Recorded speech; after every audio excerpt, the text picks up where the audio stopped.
ನರೇಂದ್ರ ದಾಮೋದರ ಮೋದಿ ಅವರ ವ್ಯಕ್ತಿತ್ವವನ್ನು ಅರ್ಥ ಮಾಡಿಕೊಳ್ಳಲು ಅವರ ಜಾತಕವನ್ನು ಗಮನಿಸಿದರೆ ಪ್ರಾಮಾಣಿಕ ಮತ್ತು ಧೈರ್ಯವಂತರು ಮತ್ತು ಪ್ರಯಾಣವನ್ನು ಇಷ್ಟಪಟ್ಟು ಮಾಡುವಂತವರು.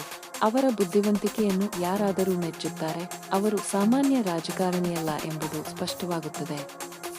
ವೃಶ್ಚಿಕ ಲಗ್ನದಲ್ಲಿ ಲಗ್ನಾಧಿಪತಿ ಕುಜನು ಸ್ವಗ್ರಹದಲ್ಲೇ ಇರುವುದರಿಂದ ಅವರಿಗೆ ಅಸಾಧಾರಣ ಶಕ್ತಿ, ಆತ್ಮವಿಶ್ವಾಸ, ಹೋರಾಟದ ಮನೋಭಾವ ಮತ್ತು ಶತ್ರುಗಳನ್ನು ಎದುರಿಸುವ ಸಾಮರ್ಥ್ಯ ದೊರೆತಿದೆ. ಈ ಯೋಗವು ವ್ಯಕ್ತಿಯನ್ನು ಭಯವಿಲ್ಲದ ನಾಯಕನಾಗಿ ರೂಪಿಸುತ್ತದೆ.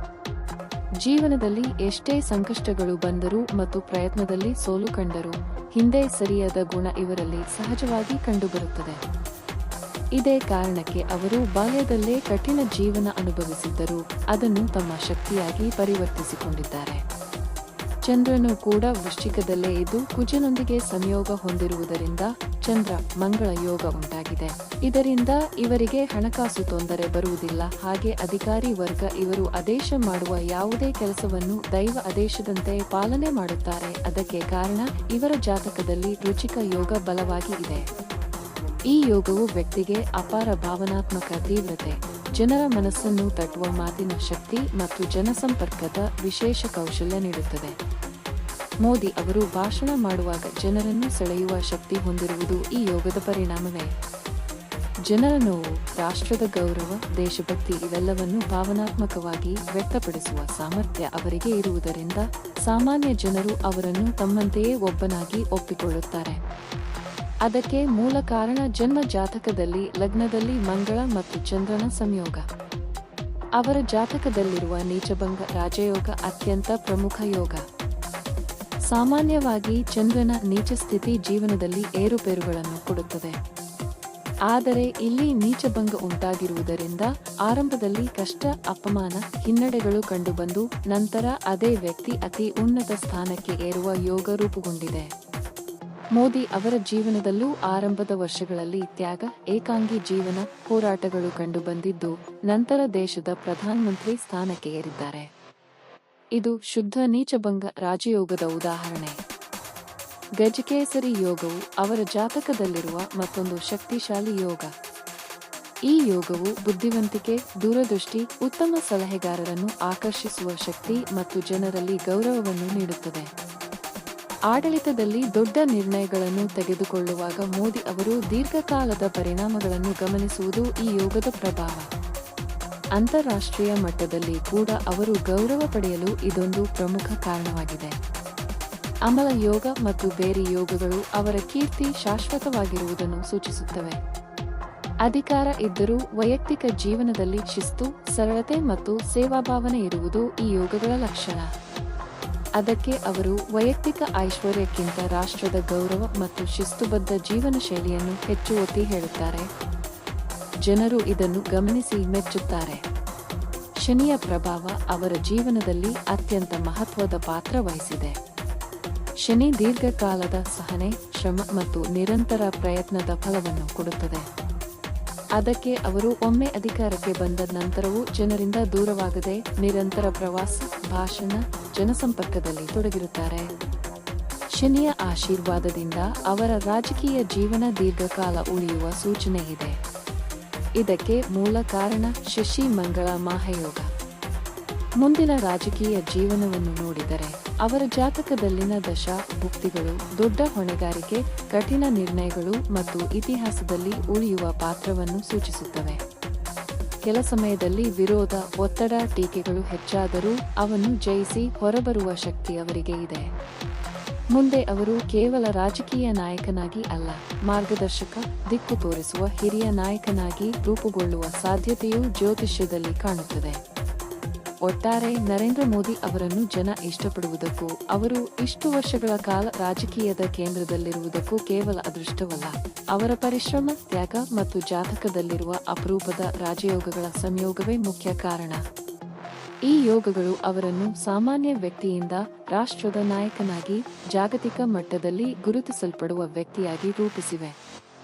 ಅಂತಹ ಮಹಾಯೋಗಗಳು ಮತ್ತೊಮ್ಮೆ ತಿಳಿಸುತ್ತೇನೆ.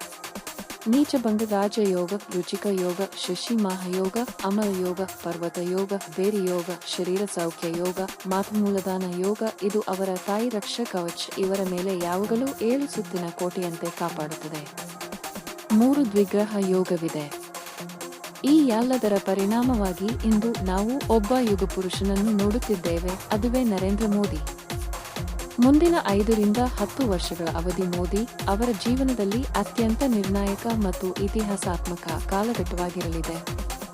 ಈ ಸಮಯವನ್ನು ಕೇವಲ ಅಧಿಕಾರದ ದೃಷ್ಟಿಯಿಂದ ಅಲ್ಲ, ಪಾತ್ರ ಬದಲಾವಣೆಯ ದೃಷ್ಟಿಯಿಂದ ನೋಡಬೇಕಾಗುತ್ತದೆ.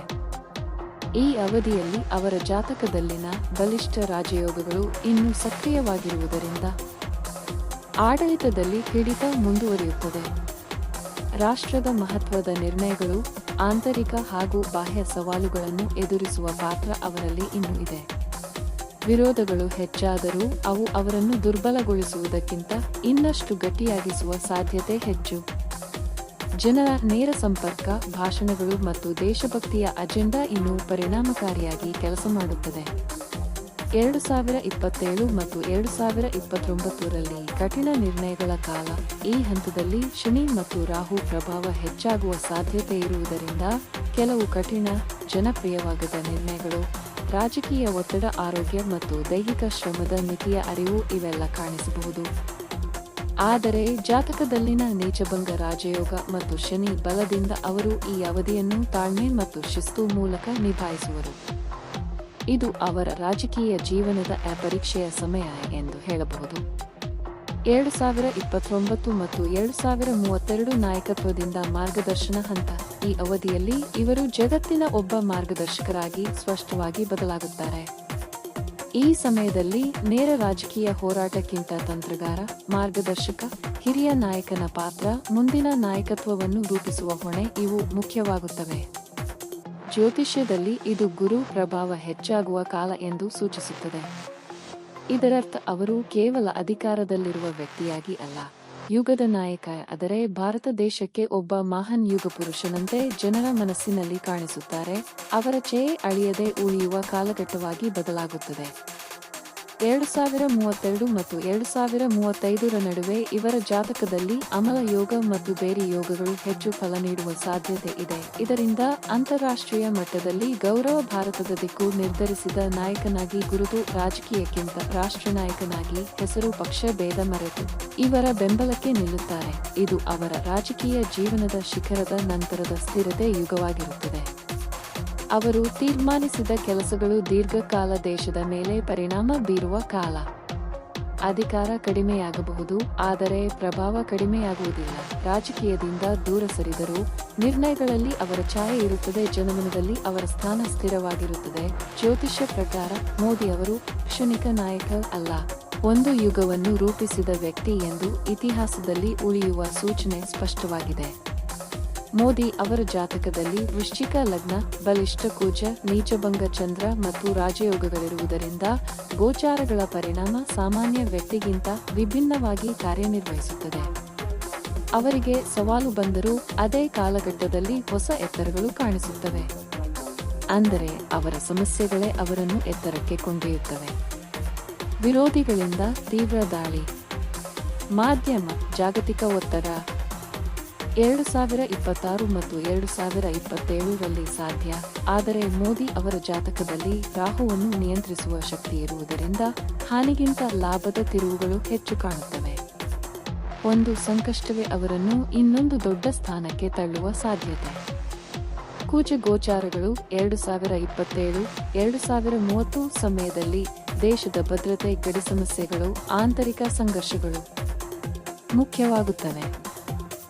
ಮೋದಿ ಅವರ ಕುಜ ಬಲವಾಗಿರುವುದರಿಂದ ಅವರು ದೃಢ ನಾಯಕತ್ವ ಪ್ರದರ್ಶಿಸುವ ಕಾಲ ಇದು. ಇದೆಲ್ಲವನ್ನು ಅವರು ಮೆಟ್ಟಿ ನಿಲ್ಲುತ್ತಾರೆ. ಚುನಾವಣೆಗೆ ನೇರವಾಗಿ ಇಲ್ಲದಿದ್ದರೂ ಅವರ ಪ್ರಭಾವ ಕಡಿಮೆ ಆಗುವುದಿಲ್ಲ. ಮುಂದೆ ಬರುವ ಎಲ್ಲ ಚುನಾವಣೆಗಳು ಪರಿವರ್ತನೆಯ ಚುನಾವಣೆಗಳು ಆಗಿ ರೂಪುಗೊಳ್ಳುತ್ತವೆ. ಅಂದರೆ ಇದು ಅವರ ಕೊನೆ ಹೋರಾಟ ಅಲ್ಲ, ಮಾರ್ಗದರ್ಶಕರಾಗಿ, ಹಿರಿಯ ನಾಯಕರಾಗಿ ಕಣದಲ್ಲಿ ಇರುತ್ತಾರೆ. ಅವರು ನೇರ ಸ್ಪರ್ಧಿಯಾಗದಿದ್ದರೂ ಅವರ ಆಶೀರ್ವಾದ ಮತ್ತು ತಂತ್ರವೇ ಫಲಿತಾಂಶ ನಿರ್ಧರಿಸುವ ಶಕ್ತಿ. 2029 ಮತ್ತು 2034 ನರೇಂದ್ರ ಮೋದಿಯವರೇ ಕೇಂದ್ರಬಿಂದು ಮಾರ್ಗದರ್ಶಕರಾಗಿ. ಇಂತಹ ಇನ್ನಷ್ಟು ಉಪಯುಕ್ತ ಮಾಹಿತಿಗಾಗಿ ವಿಡಿಯೋವನ್ನು ಲೈಕ್ ಮಾಡಿ, ಶೇರ್ ಮಾಡಿ ಮತ್ತು ಚಾನೆಲ್ಗೆ ಸಬ್ಸ್ಕ್ರೈಬ್ ಮಾಡಿ. ಧನ್ಯವಾದಗಳು.